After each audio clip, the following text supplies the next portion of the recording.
And we're back. Okay, I just got the new parts. The one sensor they sent me was wrong. Focus. This is the temperature sensor, a TS390. And look at the price on this thing. One sensor, $50.37.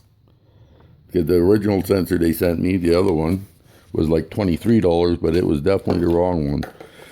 The sensors you guys have, so you know, there's the one sensor.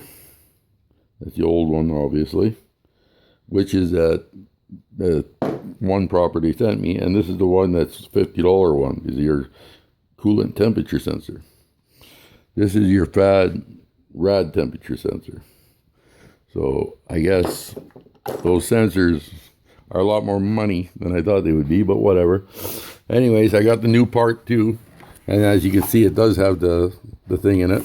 Now, to get this back into position and line it up properly, you basically got to squeeze in from here, slide it in.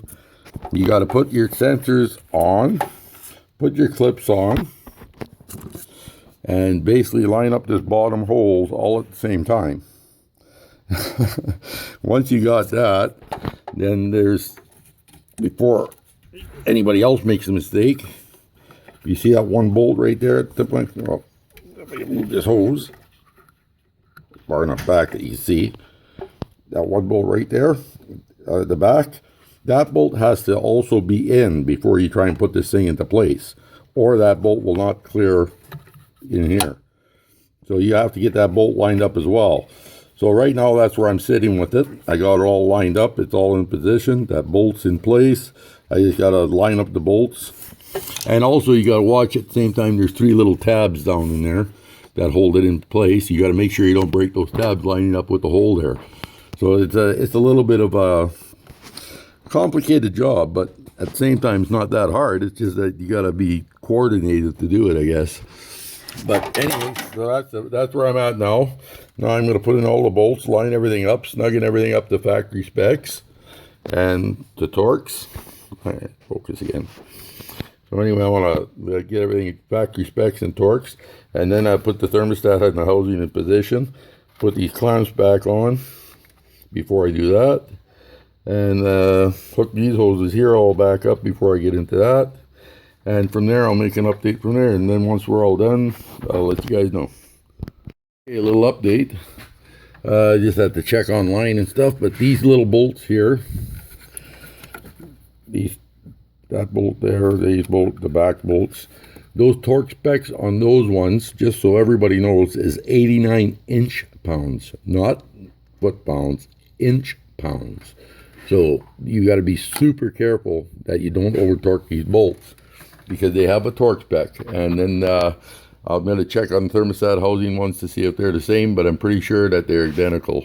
So we'll go from there. Going into aluminum, it'll be a lot no, less. They might be a lot less even. I don't know. I'm going to check. Okay, anyways, we're going to go from there. Okay, so we're back. I already got everything put into place, got the intake on, got all the hoses hooked up and everything. Doesn't seem to be any forms of leakage anywhere. I just got to put the intake back on here and stuff. But as far as torque specs goes, we were talking earlier, this thermostat housing over here, these bolts on the thermostat housing themselves, they're the same as on the other ones. They're 89 inch pounds. And same with the torque specs on this. You think? I'm pretty sure they're the same thing, because I went to 89 inch pounds on those as well. And they never broke? And nothing broke, nothing slaughtered, and if they feel snug enough. So that's where we're leaving it, as 89 inch pounds.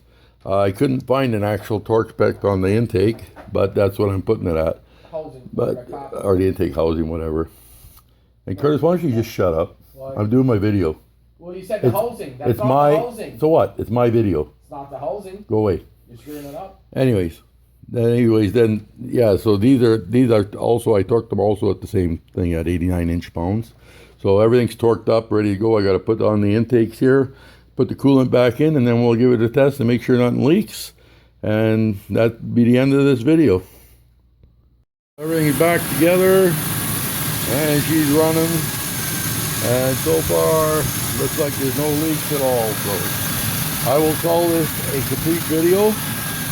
on how to change a thermostat on a 4.0 liter SOHC single overhead cam V6 Ford engine, and this one just happens to be in a 2003 Ford Ranger.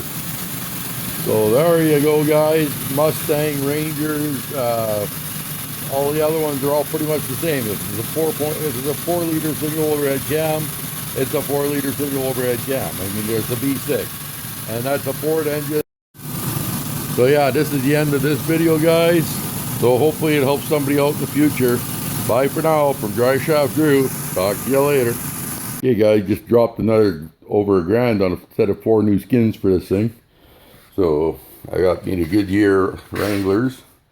They're proper size for the truck and everything, and they do ride. They're dirt track model, yeah, and they ride really nice.